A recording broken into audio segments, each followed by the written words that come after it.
Yo, what's going on with you, man? How you been? It's been a while. Yeah, man, it's been a long while since we've been able to, get down here and pod, man. And you've cooked up something good for us, man. For us to kind of get into. Um, since I was leading the other one with Kev and kind of going through like the whole, uh, One Piece versus Naruto, and like, so from your perspective, like, how did we get to where we're about to get to today? What we're about to get into? Yeah, so pretty much for the audience out there that has only listened to us through the podcast, we have a lot of discussions in our group, not only involving Naruto and One Piece, but just other various anime as well too. And during that podcast, we were able to talk about and distinguish, I'm sorry, you guys were able to talk about and distinguish, what makes One Piece a great written show versus something like Naruto, where people are. So I feel like people are on the border. Some people look at it as a really well written show, and Hmm. some people don't look at it as well written. And I think that comes to how we interpret different characters. And one thing that was cool was we were going back and forth about One Piece, and then that kind of led us into a discussion about how other characters comparing Naruto, and then that of course led us to talking about at least what I feel is one of the hottest topics in Naruto, and that's the utility of not only the third Hokage but Sakura as well too, which we'll be addressing that a little bit later in a further episode. And that kind of led to me kind of sitting back and you've kind of already known where my feelings kind of fall when it Right. comes to Hmm. the third Hokage and it comes to Sakura. And I wanted to turn that into a discussion. And the reason why I want to turn that into a discussion is that I didn't come to that consensus that I thought the third Hokage was a good Hokage until maybe my third or fourth read through the series. It wasn't something that hit me way back in the day when I was watching Naruto. I think I was Hmm. in the same camp as Okay. you guys. And I think that's because I've seen some things differently. Um, than through reading it and through watching it that I think may have either been overlooked by a vast majority of the audience or maybe misinterpreted by a vast majority of the audience. But before I get into my whole spiel about what I feel about the third Hokage and where I want to kind of take the discussion Hmm. to, where standpoint do you come from when when someone brings Hiruzen Sarutobi up in a conversation? Where do you kind of fall at about where do how you feel about him, his legacy and the leaf, and we'll go from there. So before our more recent conversations, I have seen him. Well, for my first watch, I didn't really, see him as like someone who I guess failed or was not, as good. Somewhere along the lines of like my second and third watch and kind of reading through stuff, I kind of started to feel like at minimum, he failed Naruto. And Mhm. because it became a thing of where I was thinking about it from a perspective of why was this child on his own? You knew what happened to him. You were one of the very few people who knew exactly what happened to him, what happened to his parents, and the sacrifice that they made. Why did you let him live this life the way that he did? Now, was Naruto extremely down bad? No. Like he Mhm. was not as down bad as he could have been. But, Mhm. being lonely, going around, doing the pranks, having people look at him crazy because of their misconception of what was inside of him, and allowing that to take place because you were kind of hiding, the truth of what happened for the sake of, I guess, safety and whatnot. It just kind of really made me look at him like, why didn't he step up to be more of a father figure? Now, for what it's worth, Naruto did see him as a figure of like value and importance. He was genuinely upset and sad when he passed on. Um, but from and I would say a biased point of view, I just felt like he should have done a little more. But through our conversations, I've kind of I've been open to see it, a little more lenient than I have in times past. But yeah, I just feel like he kind of failed Naruto. Absolutely in a way failed Sasuke. Like just the way Sasuke's story was supposed to be written the way it was, but it seemed like Mhm. there was very little intervention to really keep him from going down a certain path. Like he was an extreme afterthought. But like I said, based on the things that you'll be presenting, I think it's fair to say that he had a lot on his plate. So, when you're talking about a village of hundreds, thousands, and just kind of focusing on two people, it's probably like a lot to ask. You know what I'm saying? So I get that, but yeah, that's kind of like where I was coming from.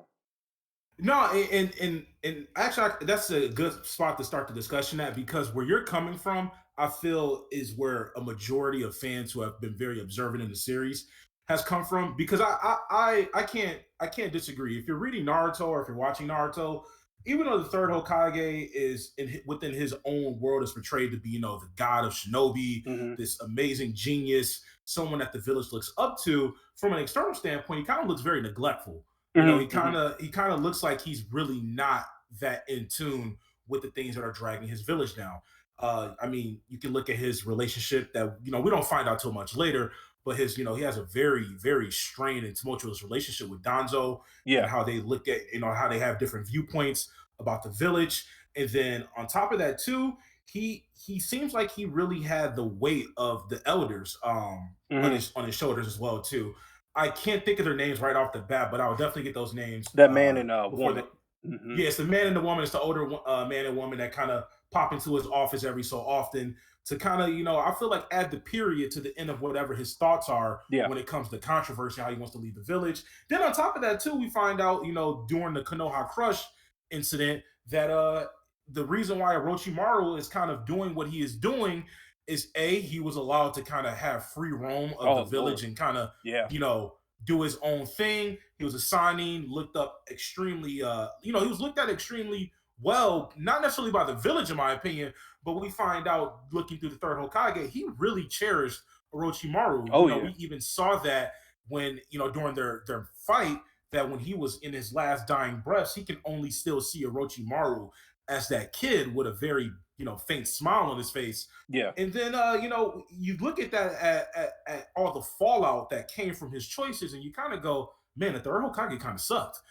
and but this is where I come, and I say, if you look at the story and you read it again, and it won't take you, I don't think it'll take a person now 3 or 4 reads to kind of get to the conclusion. I think you can kind of come to it on your second Yeah. read. Hmm.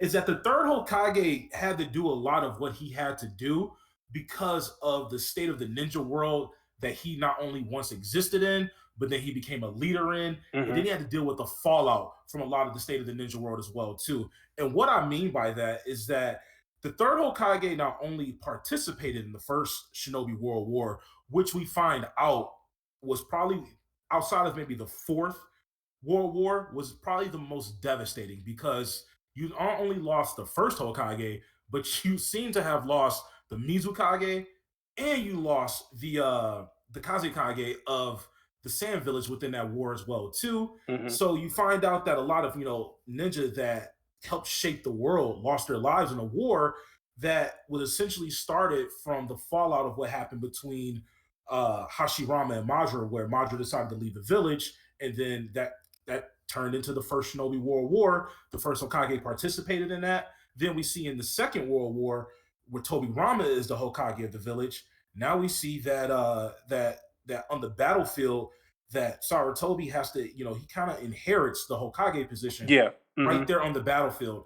And that was massive. That was big because not only is that the first time we saw that there was tension between him and Danzo, because Danzo had this really crazy inner monologue about, seemingly wanting to be what Sarutobi was and having the courage to step up. But Sarutobi did step up. And then Toby Rama, of course, he made the decision to fend off the Kinkaku squad and, he lost his life. And then Danzo, I'm not sorry, not Danzo, but Sarutobi became the Hokage of the village. And he had to get that guidance and leadership, not being so young, from the people around him. And then we see in the third Shinobi World War, where now he's the Hokage. He's now been in 3 different Shinobi conflicts. Hmm. He has lost loved ones. He has seen his teachers and his masters pass away. And now he is now the leader in a war that he actually stopped because he chose to sign the peace treaty with Irigakuri and put it into the war, which I'm not sure if you picked this up in the story, But that's where Donzo's whole entire conflict, by the way, not to go on a tangent, comes from, is that he didn't want peace. He thought Konoha, just like Madara, being so strong that they should have stayed within the conflict. And that created a massive amount of tension between him, the elders, and that actually is what led to the transitioning in of the fourth Hokage, with Minato taking it in the role. Donzo, I'm sorry, not Donzo, Sarutobi wanted to pass it down to Orochimaru, but we saw what happened with that. Yeah. Kidnapping kids, using the Hashirama cells, that wasn't going to happen. Donzo becoming the Hokage wasn't going to happen. Hmm. They wanted Jiraiya to step into that role, considering that Sarutobi, in the spirit of his own masters, Tobirama and Hashirama, did raise an amazing generation of ninja underneath him as well, too. But Jiraiya, as we know, is as great as he is, he's just also as lazy as he is as well too, and wants to Yeah. kind of have free roam with the world. Did not want that position, and the only people that were kind of left to take that on was Fugaku from the Uchiha clan, who was the leader, who, Hmm. as we know, also was Itachi and Sasuke's father, who had his own amazing battlefield accomplishments that are right next to Minato's. But because of the appearance of Minato and how he's more favored within the village and how the village view the Uchiha at no cost to their own, they chose to go with the fourth Hokage, Hmm. and it seems that Saratobi was able to step away, and he really wasn't able to, because right after that, because of the things that Donzo was doing, that led into a domino effect of them not only getting attacked by the Nine Tails, but them also losing the fourth Hokage as well too, Yeah. forcing an older Saratobi at this point to kind of step up. And there's so much more underneath the surface of that, but a very that's a very thorough outline of kind of the events that leads to him, and where we meet him at in Hmm. the start of Naruto. And something that's very interesting about that conflict is that we see that, and you brought it up, that how Naruto is not really viewed well within the village, is that it was also Minato who also wanted to hide that fact from them as well too. Yeah. Even though there was a decree and Minato's dying wish, that was also part of his dying wish as well. They wanted Naruto to be seen as a hero, but they also did not want him or to be widely known that he was the inheritor of the Nine Tails Fox, even though that information, from what we see as a viewer, seems to have gotten out, considering how badly and poorly he was treated within his Yeah. own village. Right And I also now, think they didn't want they because they kept it a secret that his wife was even pregnant. I forget her name. oh, Kushina, Yeah, Kushina. There we go. That she was yeah, pregnant because only a few people knew. Like Sasuke's mom knew, which I mhm, think that was her best friend.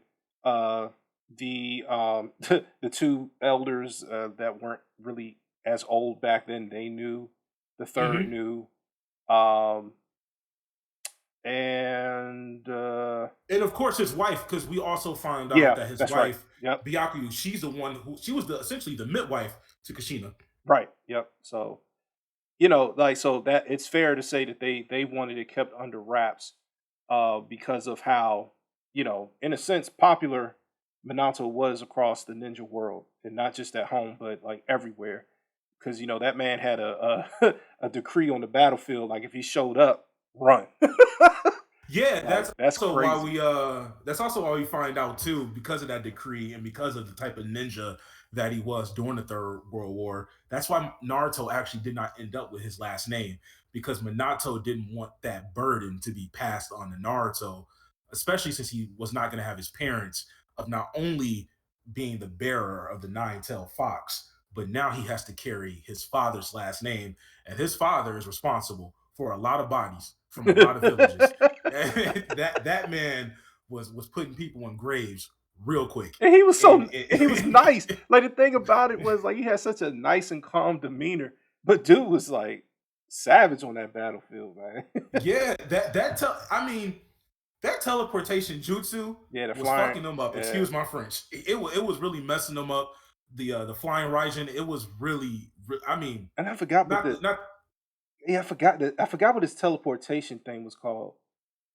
I for, it's I want to say it is just called the Flying Raijin with in combination with his kunai or his special kunai that he used. Yeah, but But I could not imagine being a ninja during that war and coming across a ninja who seemingly has a Kekkei Genkai.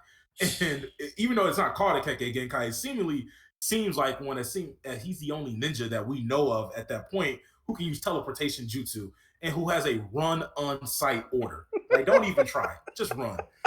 So we can definitely see why he didn't want to pass that name on to Naruto.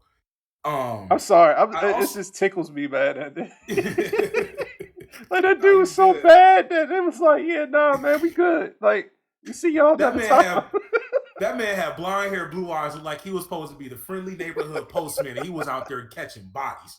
Like he did not play at all on that Oh battlefield. man, hilarious. Whew. but he didn't want to pass that burden on the Naruto, and I can understand where people say that, well, he entrusted the third Hokage with that responsibility of making sure Naruto is taken care of. Hmm. And that's why I lay that background down about what the third Hokage was going through, and on top of that, what he still has to do, even though he's gonna kind of be looking over Naruto, and that's rebuilding the village.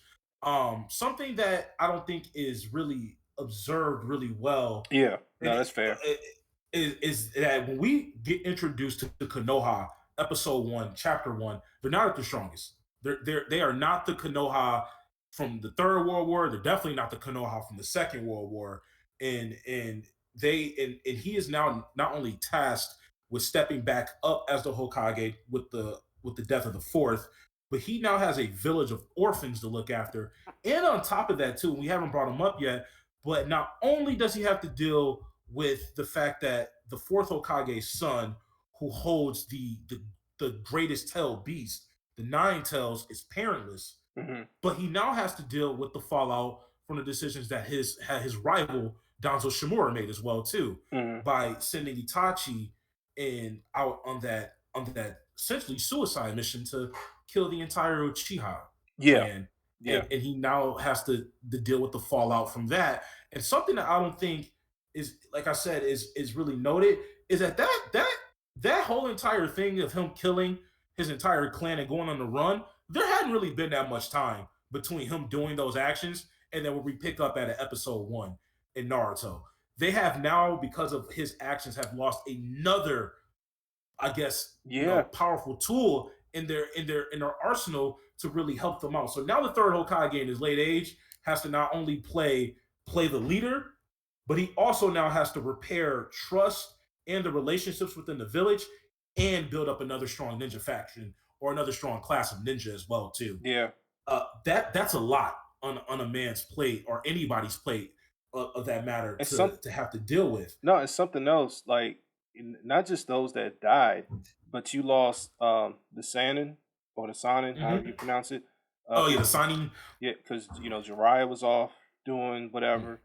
Mm-hmm. He was doing with the book and training up. Well, he actually, I don't know if it, no, because it was during the third war that he was training up the other crew that turned out to That's right. be. It was during the third war, and on top of that, I think even before that, I think you were hitting on it. He was writing his book already to begin with. Yeah. So he was doing that. Orochimaru was Orochimaruing, and Tsunade, she seemingly just turned away from the ninja world completely. So he didn't have Hmm. any of them to rely on. He lost Hmm. Minato, who was supposed to be his successor. Um, what's his name's father was also like a great ninja. What Kakashi's father? He was Oh someone yeah, else yeah, who yeah. you You're talking know, about the infamous White Fang, Kakashi's father, yeah, lost him to unaliving himself. Sorry, we got to be careful with how we say that word. Sakamoto. His name was Sakamoto Hatake. Mm. Yeah. I think he had like a run on site type of thing as well. Like, I'm pretty sure. I don't want to bring too much hand cannon in, but I am also pretty sure that he also was racking up bodies yeah, on the field. Considering that how Lady Chio had acted when Kakashi showed up in the Sand Village hmm when they in Shippuden, and she was like, "Hold on, the wife." She was ready to kill him on sight.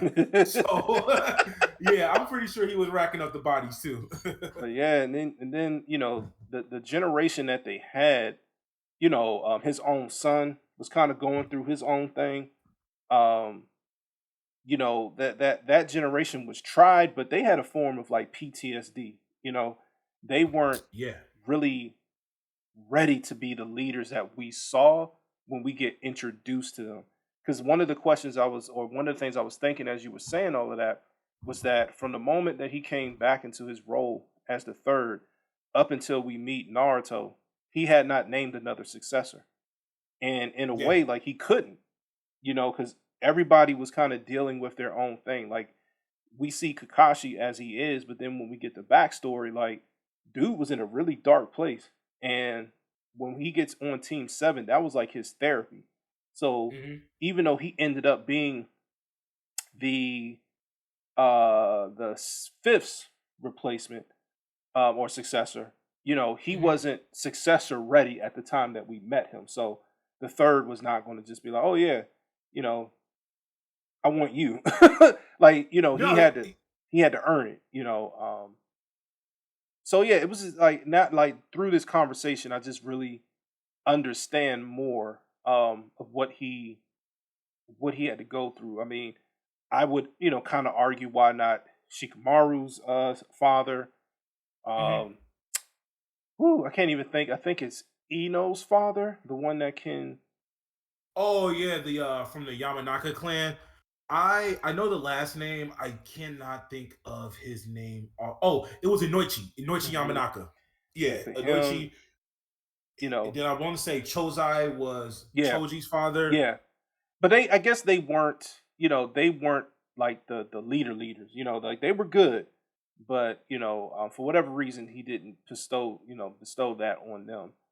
Um, so yeah, I mean, and I will say, and this isn't um, this isn't the equivalent of you having a Rasengan at my back and a kunai at my throat.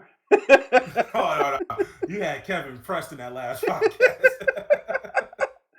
Oh man, but nah, but really, analyzing what he went through. I think the selling point of really changing my perspective was just the fact that he was a product of war. He lost both of his teachers that he let's just call it what it is, that the ninja world marveled at, especially the first. Like the first was the man. And Yeah, what no, yeah, they call him literally the god of shinobi. He was seen as that guy. yeah, like, and did we ever really find out how he died? Was he like poisoned or something? Oh, you talking about the first Hokage? Mhm. Yeah, we do. Actually, in the same fashion as Toby Rama, he sacrificed himself to let a platoon of Konoha shinobi in the First World War, or in the First Shinobi War, escape. And Mm, he fought for 24 hours straight, and he actually didn't die because somebody killed him with a jutsu or pierced him. He just ran out of chakra. mm. Yeah, and typical, That man was cold like that. He didn't die because somebody killed him. He just ran out of chakra. nah, I mean, side note, like side street, when they brought him back to life the second time and he Hmm. raised his chakra against his brother, I was like, yo. Yeah, yeah. I I was mean, I was like, dang, he was stupid. if you think about it, and like I said, I don't want to go on too crazy of a tangent with the first either. But look at his jutsu. That man summoned a almost like a praying wooden Buddha to take out what Madara could do. And in comparison to what everybody else could do as ninja, that almost seemed like he was just overdone. It's like, when would Yeah, you ever need this? When would you ever need this yeah, summon? And not only could that break down further to a wood golem, but it had like I don't want to use my head cannon, but I want to say it was about 100 plus hands that he could also use yeah. to just Right. knock. It's like that man was just on another level. The And he was humble with it Hashiram, too. yeah, Hashiram was on another level. Yeah, he was. He wasn't Madara. Put it like that. Yeah. But nah, back um, on track. yeah, But just really, really, really like breaking down, what he went through. It's very feasible to now really understand why, Naruto was not overlooked, because he wasn't overlooked, because he paid attention to him. mm, He did pay attention to him, but I just think the imagery of seeing, Naruto kind of living alone, we don't know where he got his money from, or like, at least I don't know. I don't remember those details if they ever gave it. But like, the times he would go out and try to get ramen, and then he check in his pocketbook and it's like, I ain't got it. you know, So um, I think it's picked up in bits and pieces throughout the material. Naruto doesn't know who his parents are, but right. he knows that they left him some things. And what I mean by that is that it's in the last movie, but that scarf, that whole Okay.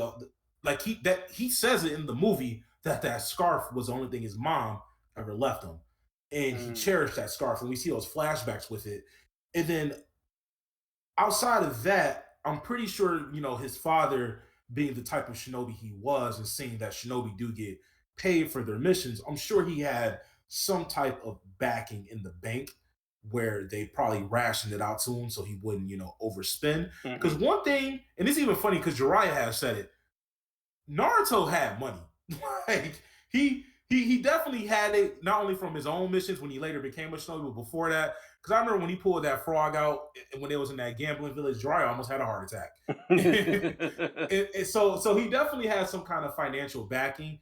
I think, and I think this is. Did you read Naruto from chapter one? No, so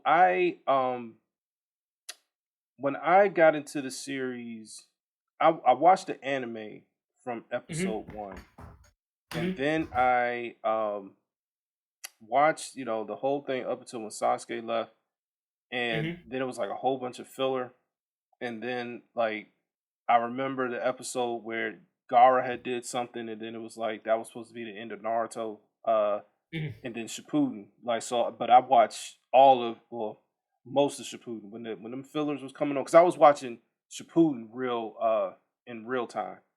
Because at Oh, first, okay. yeah, at first I was catching it, and when I was in Shippuden is when I started reading the manga because I Mm-hmm. didn't know it at the time, but they were ahead, so I was like, oh, let me catch up. So then I was catching that.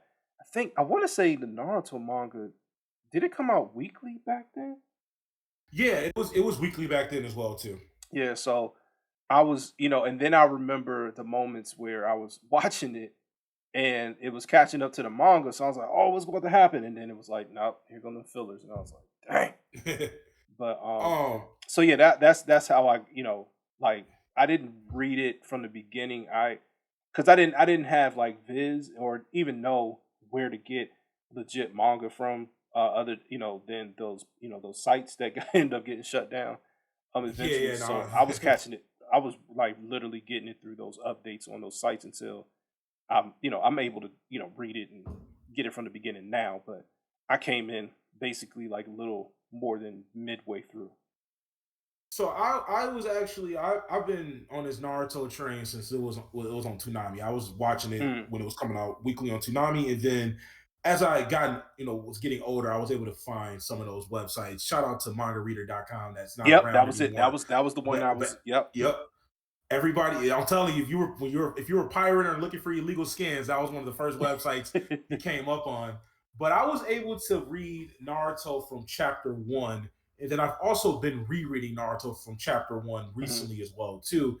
And something that I think is not portrayed well, or not even only let me not say that. Let me not say portrayed well. I think it's just portrayed differently.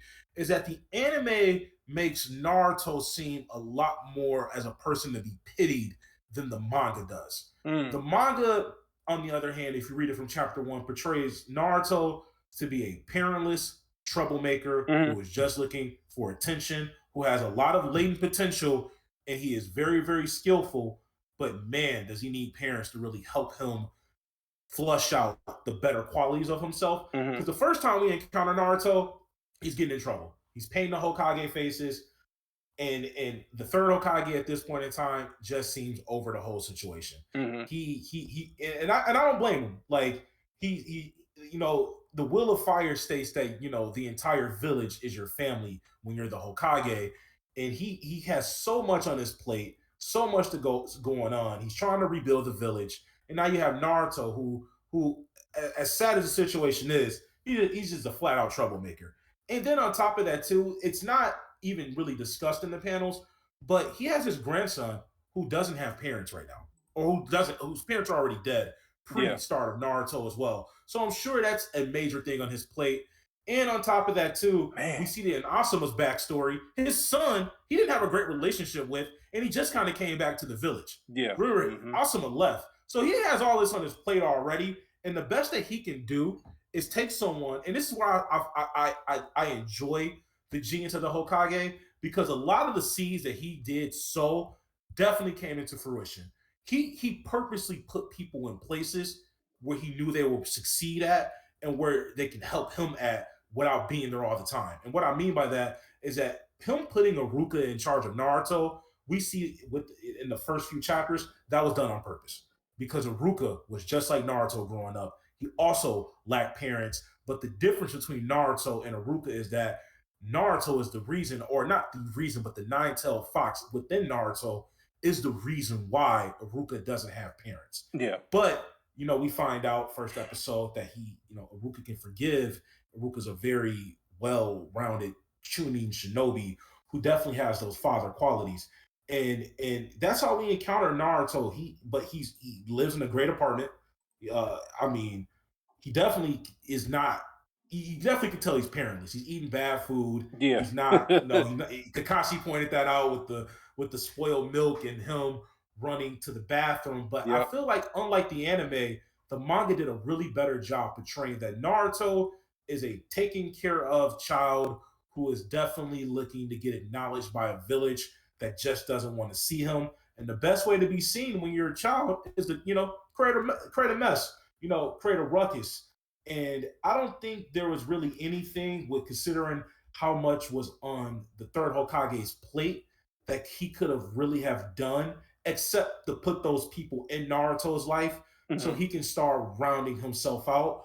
And that because you have to admit, even in the anime side, that troublemaker aspect of Naruto that got flushed out really, really quick because the moment he got that ninja headband, I believe we start seeing the Naruto that that would have been around if or that would have been present from day one if people loved him a little bit more Mhm. and people had a little bit more opportunity to be into his life.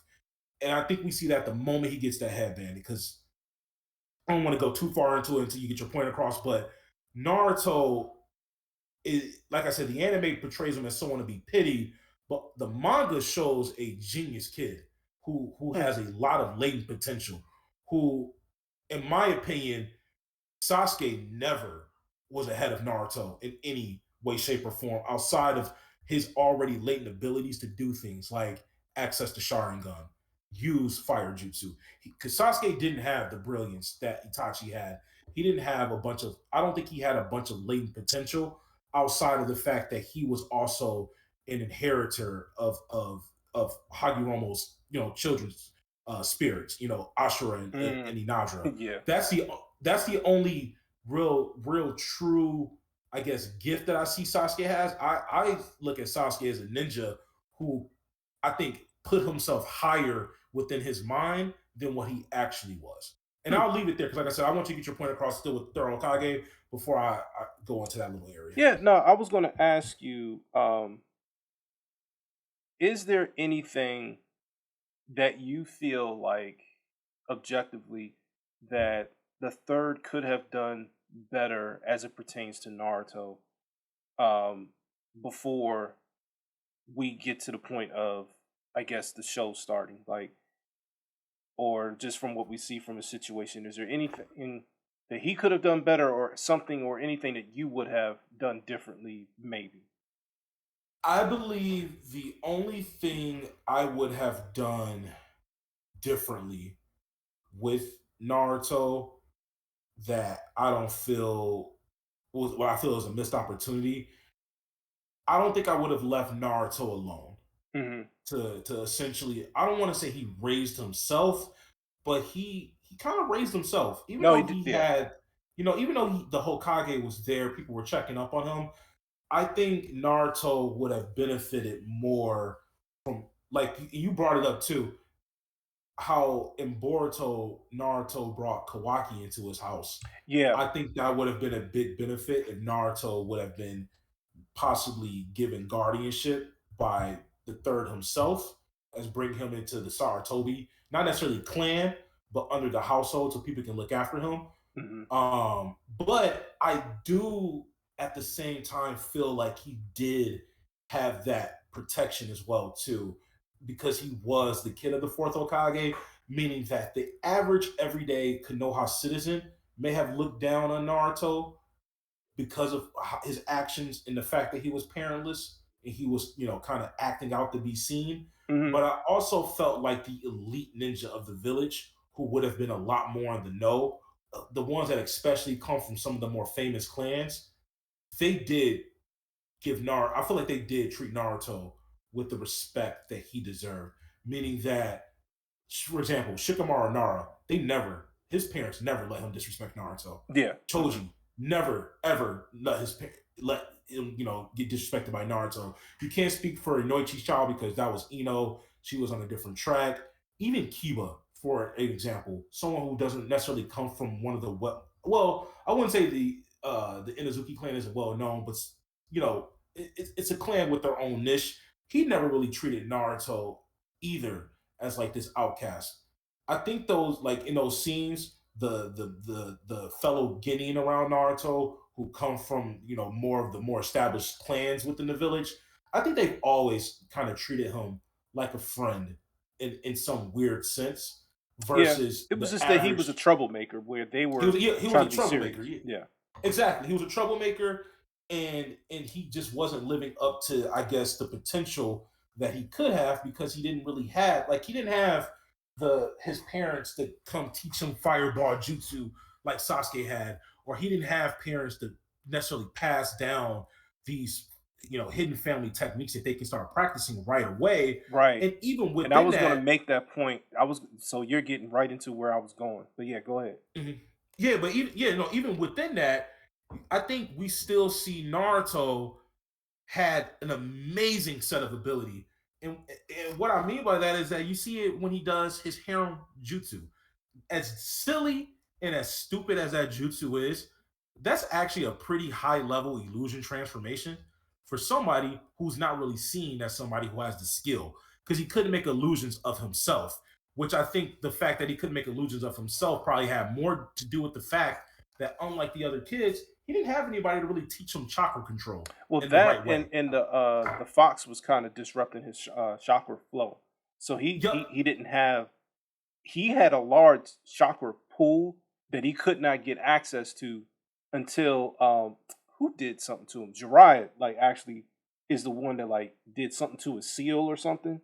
Yeah, And so what happened was, and that was in the forest of death. So of course, I think it was Orochimaru who fucked it up. Excuse my French, I'm sorry. He put an odd seal on top of Naruto's the seal that Minato had used to seal the fox inside of him. And Jiraiya had corrected it. So he was able to get access to the fox's chakra. But even without the fox's chakra, because he was a Uzumaki, he was going to have an insanely large chakra pool to begin with. Mhm. But I'll let you keep going. I want to wrap all of what I Yeah, was yeah. saying with that up. And then, yeah, I'll let you keep going. No, but like you touched on Naruto being a genius, and one of the things that I will concede because I know we mentioned it in Discord, and Mhm. I had a thought about what you would put out there, but now that like when you really think about it and being fair and objective, you're right. Like these other kids had their families that they could go back to, and their parents could teach them chakra control, how to do this, how to do that. Keep this in mind when you're doing that.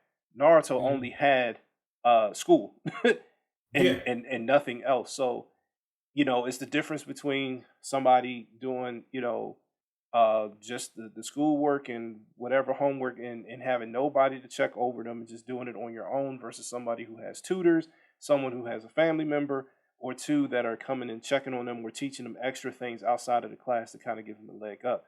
So by the time that we meet him and he's starting to get that guidance and starting to get, people to invest in him and show him different things, he tends to catch on quickly in his own way.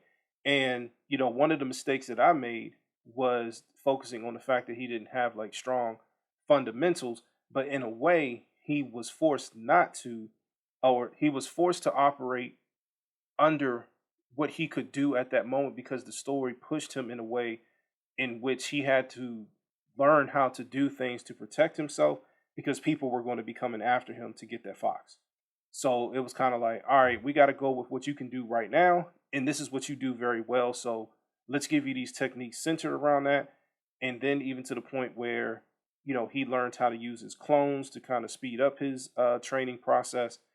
Um, so in a way, I will concede he is a genius. He's a genius who did not have the proper setting to become a strong, like he wasn't able to have strong fundamentals because if people remember correctly, Sasuke was not doing well at all Hmm. until because he was trying to impress his father. He have his Yeah, father acknowledge him, so he had something to continue to practice and practice and practice. I don't know if Itachi showed him some. I think his father did show him the jutsu, and then he was able to practice and practice practice at home. Naruto didn't have anybody to show him anything. yeah, you know, and on top of that too, if I remember correctly, Sasuke's father, when he was failing at it, said he just didn't have the aptitude for it at that moment in time, and then yeah, Sasuke kept practicing that jutsu because he really wanted to get the acknowledgement from his father. yeah, And yeah, no, that's a very valid point. Like yeah. But he didn't have any of that. yeah, like he wasn't a natural like his brother. Like his brother was the natural. His brother was the quote unquote anomaly within the clan, which is crazy. That I guess that Hmm. spirit of the Lord, what's his I can't even think of his name, but the spirit of that son was Oh, bestowed. yeah, you talk about Najdra spirit. Yeah, the one that was Hmm. supposed to be gifted, you know, was on Sasuke, but he, definitely did not, have it together. But by the time we meet him, we're supposed to believe that, he is this, you know, like he's above everybody else in his, in his class. But You know certain, what's funny about that too is that we get that image, I feel like, from the way Sakura talks about Sasuke. But do mm, you notice none of his peers talk about Sasuke that way, except for the fact that he's an Uchiha? Not his skill level. It's not his skill level. Even the audience during the tuning exams, that's fair. it's not his skill level. It's the fact that he was an Uchiha. Yeah, that's fair. Mhm. That's fair. No, that's a good point. That's a good point. Like he's wearing the legend that pushes him further. And I think even with that, like he understood what that name meant. So in his like you Mhm. said, in his own mind, he placed himself further than what he should have been. He thought himself above Naruto. He definitely thought himself above Sakura. He really thought he was on par with Kakashi until he had to humble him a couple of times. um, Yeah, and I think that's where the genius of the third comes in at, where we see that scene between him and Kakashi, who Kakashi is already going through his own therapy. mhm. This entire him being a Jonin instructor is his therapy. Yeah. He is in charge of not only the last surviving member of the Uchiha clan, which makes sense because the only person who's going to teach Sasuke at that point in time within their mind to use the Sharingan correctly is the only other Sharingan user in the village, which Hmm. is Kakashi. And then on top of that, Kakashi not only being the student of Minato, the only one who's going to, and I don't want to, I'm not going to bring this up at a topic because I want to say it's for another podcast. But I feel like the third put Kakashi in charge of Naruto to help him bring out that latent ability, even though Kakashi didn't spend a monochrome of a second training Naruto at all whatsoever. Well, And not in the beginning, but in well, Shippuden, you remember he was with he was with well, him. yeah, during Shippuden, yeah, I give him the credit for Shippuden. I was more Oh talking yeah, about yeah, early gotcha. Naruto. Yeah, early Naruto. Like I said, I'll say it for a whole other podcast. Kakashi, in my opinion, was definitely playing a lot of favoritism towards Sasuke, Oh yeah, considering that they showed up late to the tuning exams just so Naruto could still save the goddamn day. But anyway, yeah, yeah, absolutely. he didn't he put him there, him being the former student of Minato, and on top of that, Naruto having all this latent ability. And then you have Sakura, who doesn't really come from any kind of famous family at all. And what better person than Kakashi, who seemingly doesn't have a family at all, even though Sakura does have her mom and dad, but doesn't have a family. And it's a female ninja to kind of really balance out Naruto and Sasuke, considering that, at least in my opinion, she's the more rational minded ninja between the two, especially at that younger age that they were in, minus her over infatuation with Sasuke. But Mm. I think that's just a young girl kind of thing. But I No, think the third because you Hokage made a really good laid point. those seeds down. No, you made a good point about that because like as viewers we look at it from a action entertainment standpoint, but from Hmm. a like if we were in this situation, rushing to the enemy, like yeah, that's brave and all, bro, but like it may not be the smartest thing to do. So she Yeah, no, one definitely hundred exhibited. percent. Now, but she definitely exhibited, someone being more smart and rational, because both Naruto and Sasuke were hyper masculine in their different ways. Sasuke Mhm. because he's like I'm the man. Naruto more like Naruto. Let me not say he was hyper masculine. Naruto was just more trying to save. He's like he was a class clown trying to stand out. It seemed like. Yeah, but when they came on those missions, he was too emotional in his responses. It worked out for him, but Mhm. he was responding emotionally to what was going on, throwing himself out there to save his friends and stuff. And even as we see throughout the series, like even at the detriment of himself, taking on certain types of injuries and doing certain things that because of who he is, he's able to do them. But if somebody else did it, like their ninja career could be over. You You know. know what's crazy, and I'm glad you brought that up because that does help me transition. Hmm. That is portrayed completely different in the manga than it is in the anime. Mm. That entire aspect of Naruto, from when he took the kunai knife and stabbed it in his hand, into how he acted against Zabuza, if you get a chance to go back and read it on this from chapter one, that entire section is actually where I bring in Naruto's genius at, because it's played out differently in the manga. For example, in the manga, and where I say Naruto's a genius, is that all right? So they're out there on the village. They have the demon brothers from the hidden mist who are attacking them. Naruto has never seen any kind of conflict at all whatsoever. Hmm. He just had his real, in my opinion, first ninja fight going against Kakashi, and and I bring it up again. Even even the anime makes it seem like Naruto just kind of rushed in and didn't know what he was doing at all. Naruto did not understand strategy, but that Hmm. man used his genius to actually use his jutsu in a way that most Genin wouldn't even be able to do. He taught himself how to use actual shadow clones, not illusions, but flesh and blood shadow clones. Yeah. And then he's using those shadow clones to not only swarm his enemy, confuse them, but make tactical moves with them as well too. Yeah. And that's the first time we see him kind of do that, and it was against Kakashi, right? But of course, Kakashi is a Jonin who is a genius, so he was going to see through all of that. But from another Guinea's perspective, that was a lot to try to take on at one time. Yeah. Then, then of course, their first real encounter that they ever have, just like I feel like an average Guinea, he kind of froze up, and then after he froze up, he got poisoned from one of the demon brothers, and then on top of that, you know, Sasuke, and this is and I kid you not, when you reread it, this is the only moment Sasuke ever has that where he acted purely on his own without any like interference from Naruto or without somebody else setting him up, where he was able to kind of follow in Kakashi's lead and kind of spring into action. Naruto saw that, and in the manga, the way it's portrayed, Naruto saw that he questioned himself. He spent he questioned his training because he did so much training alone, studying scrolls, studying different tactics. He wanted to pass the You class, just said and then you just said something that's key. He was able to study a scroll and on his own and unlock that, mhm, yeah, that clone jutsu. yep, he did it by himself. So he took that kunai knife and he made a vow on himself, of pain. And I get what he was doing. That pain in his hand will remind him to never freeze up. And that's a big key point to remember, because then when they come out of that, now they're against Zabuza, which if you go back and read that fight, man, there's a lot of mistakes made. Kakashi definitely looks like somebody who is fresh out of Ambu, who is Yeah, definitely learning how to work with a team.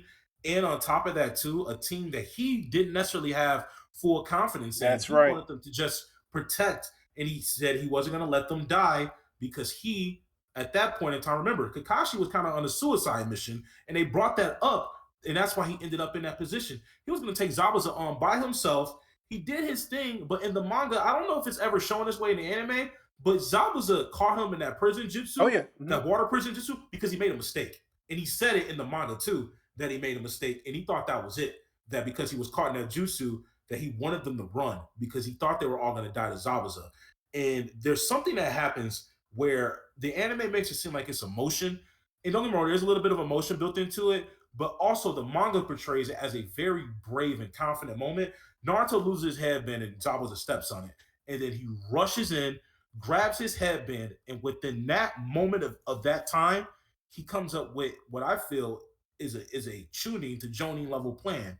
And where I say his genius comes in at. And on top of that, he's getting ready to do something on just his Uzumaki chakra pool. He doesn't even know how to even tap into the Nine Tails yet. He not only creates a flesh and blood shadow clone of himself, he relays the strategy to Sasuke, and Sasuke was frozen. Sasuke didn't freeze up against the Demon Ninja brothers, but when it came down to a Jonin fight, he was Hmm. frozen up. Hmm. He was so in, and he was so captured in the chakra and the Hmm. killing pressure of what was going on. He really couldn't move himself. He Hmm. kind of froze up like Naruto. But Naruto came in with this plan where he was going to use a shadow clone that he made that then take that shadow clone and relay a message to Sasuke about the fact that he was going to use his flesh and blood body as an illusion transformation into a demon wind shuriken and Hmm. hide it within another demon wind shuriken and throw it at Zabuza. And then he was going to pop out and then hit him with a kunai. And that all worked out. That was all Naruto Yeah. within seconds. He made all of those decisions within seconds and was so good at what he did that Zabuza in the manga, and I don't think the anime even said this. In the manga, Zabuza says, man, I had to release my jutsu. And Kakashi corrects him and said, no, they broke your jutsu because he really did. If Zabuza didn't break that jutsu, he was going to get hit in the eye with that kunai. Yeah. Naruto, before he developed a different type of compassion for ninjas, he was about to kill Zabuza. He Yeah. threw that kunai directly at his face. He aimed for a vital spot. So I look at that and I say to myself, I'm like, hold on, this isn't some kid who is lacking skill. This isn't some kid who is stupid or aloof. This is a kid who has just simply been missing his parents. Because man, if Naruto's parents were around and Minato had a chance to train Naruto and he still inherited the fox from his mother, we're talking about a kid who probably would have been a Jonin already. Yeah. Like that strategy of him doing that and coming up with that plan was brilliant. I don't think another Ginning could have done it without being instructed. Because at that point in time, Kakashi hadn't really given them much instruction on that type of battle strategy because they had only been doing D rank missions. And at that time period, it was only supposed to be a C rank mission that they were on. Yeah. No, and it It- turned that, into a that, serious thing. Yep. it turned into an A rank mission. And I say to myself, I'm like, that was a very, very genius move from Naruto, and then we see it again later on during the Chunin exams, or not even during the Chunin. Yeah, we're doing the Chunin exams. So so much going on that a not only was he able to keep himself alive during the Forest of Death, he he also took on Orochimaru, didn't die. Mm. Then on top of on taking on Orochimaru, he was even though Sasuke was able to save himself at the end using that dragon flame jutsu, I want to say, where he strung up Orochimaru and sent the flames at him, Hmm. it took a whole lot of Naruto for Sasuke to snap into that mode Yeah. to to really save himself. And then on top of that, during the tuning exams, he was able to copy Lion's Barrage, no Sharingan needed. He did it and recreated it with Shadow Clones. Yeah. And then we see it with Jiraiya. Jiraiya, the only thing they needed to do, because that's where his seal got messed up at, was in the Forest of Death.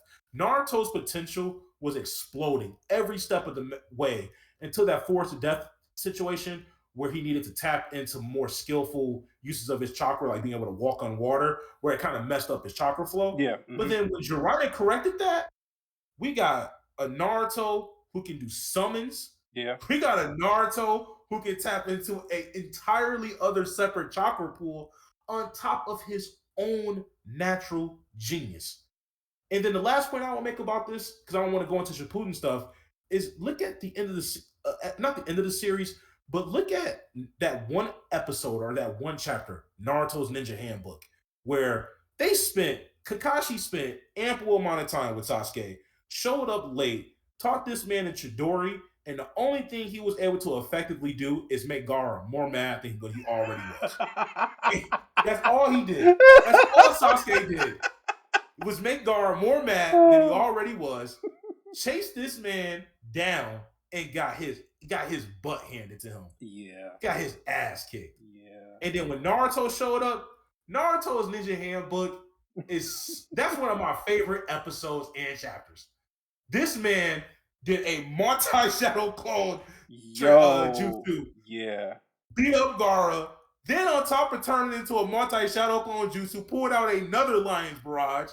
Then when the chips are down, popped out a freaking summon. Yeah. Gamma Bunta. Then on top of popping out the summon, he did an illusion transformation and turned him into the nine-tailed fox. Yeah. Then on top of turning him into the nine-tailed fox, mind you, he's not even using the fox's chakra yet. This is still just his Uzumaki chakra pool. Didn't even need to use the fox's chakra until the very, very, very end, where he gave Gaara that faded headbutt. And then on top of that, that man was so bloodlusted, was crawling on his chin to make sure that Gaara was so defeated, bro. He told Tamari and Kankuro that he just wanted to go home. he was done. I'm sorry. He was completely done with the situation. Yeah. Sasuke was so awestruck, bro. Yo, when did Naruto learn how to do summons? Yeah. Like he was looking at a fight where he was literally outclassed. Naruto was a genius, bro. Yeah. He just didn't have no parents. That man, I will never forget that. Gaara was a savage, and he fought against Naruto, and the only thing he wanted to do at that fight was go home. He got his ass beat so bad, bro. He apologized. Yeah, that's what I'm saying. Yeah. And what's so funny about it is like I'm a bring it all home. But the funny thing about it is that Naruto was more aware about Gaara and that whole situation than I think anybody else, him and Shikamaru, because they felt that bloodlust from him. And even though Sasuke felt that bloodlust for him, Sasuke again thought that he was his equal. But and we saw that, and we saw in the course of battle, he figured out real quick, this ain't it. But it really, when you really put things together like that, it kind of does show that the third had a bit of genius in him in terms of setting up things for others to be successful. And maybe that's the whole misconception of the third and his time. Like, he was very self-aware about his limitations, who he was, what he could do versus what he could not. Maybe he knew that he was just not a good father figure for Naruto because his own relationship with his own son didn't work out too well. He had lost another child. Maybe he felt guilt about that, and who knows? But setting up the teams the way he did, and they're very multi-layered. You have Naruto, who not only is being mentored and looked after from is it Aruka Sensei? Yeah, Aruka Sensei. Yep. Aruka. But then who needs his therapy because he lost his parents, so he learns to grow and mature by mentoring Naruto. Then you have Kakashi, who, like I said, PTSD. He teams him up with Naruto, Sasuke, two children of loss, to kind of help him to, be like, look, other people are in pain just like you. This boy lost his parents. This one never knew his parents. You can kind of relate to both, and then the spoiled brat who you can kind of get in line and kind of get the fear of God in her so she can do better. Um, Mhm. he placed the future of that village in on that team.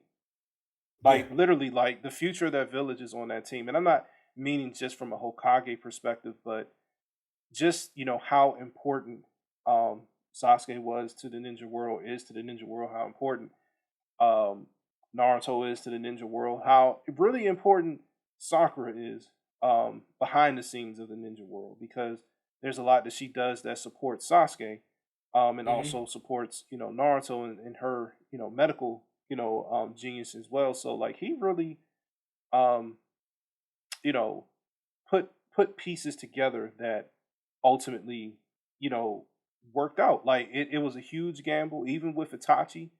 Like Hmm. he could have stopped all that. He could have been like, nah. He could have made different decisions. Could have overruled Donzo. Could have shut the whole Hmm. thing down.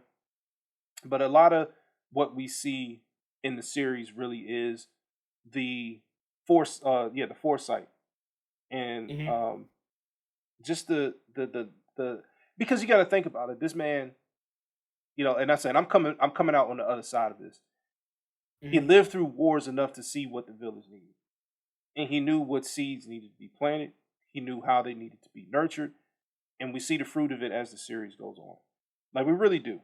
Like it all really comes together based on what he put in the ground and what ended up manifesting later.